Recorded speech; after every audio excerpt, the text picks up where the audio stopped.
Ceci est le Kia Stonic, c'est le petit SUV de Kia. Il fait 4,14 m de long, c'est-à-dire la taille d'un Captur. Il vient se placer dans la gamme Kia sous le Sportage et sous le Niro.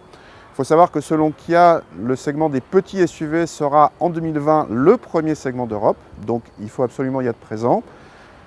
Le Kia Stonic n'est pas un frère jumeau du Hyundai Kona, même s'ils utilisent la même motorisation. Le Hyundai Kona est proposé en 4 roues motrices, pas celui-ci.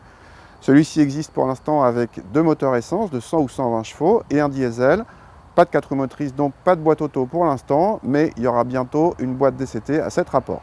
On reconnaît une planche de bord proche de la Rio, la citadine de la marque, à l'intérieur, uniquement recouverte de plastique dur mais correctement présentée pour la catégorie. Les inserts et surpiqûres orange égayent l'habitacle mais sont réservés à la finition Launch Edition. L'équipement de cette finition comprend le GPS ou la climatisation automatique de série, mais le freinage automatique d'urgence est une option. À l'arrière, le Stonic accueille correctement 2 adultes, un peu mieux que dans un 2008. Le coffre est également généreux vu l'encombrement et supérieur à ceux des 2008 ou Captur.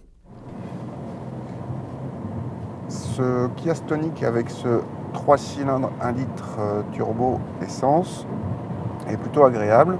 En fait, c'est un moteur qu'on connaît déjà, qui a pas mal de couple, qui est disponible.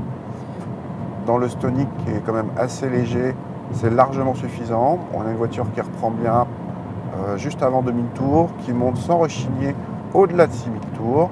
Au-delà de 6000 tours, par contre, ça commence à faire pas mal de bruit. La sonorité 3 cylindres, à part à haut régime, n'est pas trop présente. Et l'agrément général est largement suffisant. On apprécie au passage la commande de boîte qui est assez précise et rapide, presque digne d'une sportive, même si la voiture n'a évidemment rien d'une sportive, malgré un comportement plutôt dynamique pour la catégorie, plus dynamique qu'un Captur par exemple. En revanche, le confort est un peu faible.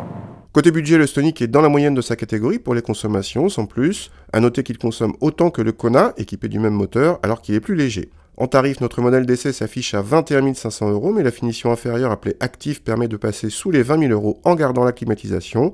Les Captur ou 2008 sont plus chers, sans être forcément mieux équipés, et n'ont pas droit à la toujours unique garantie 7 ans.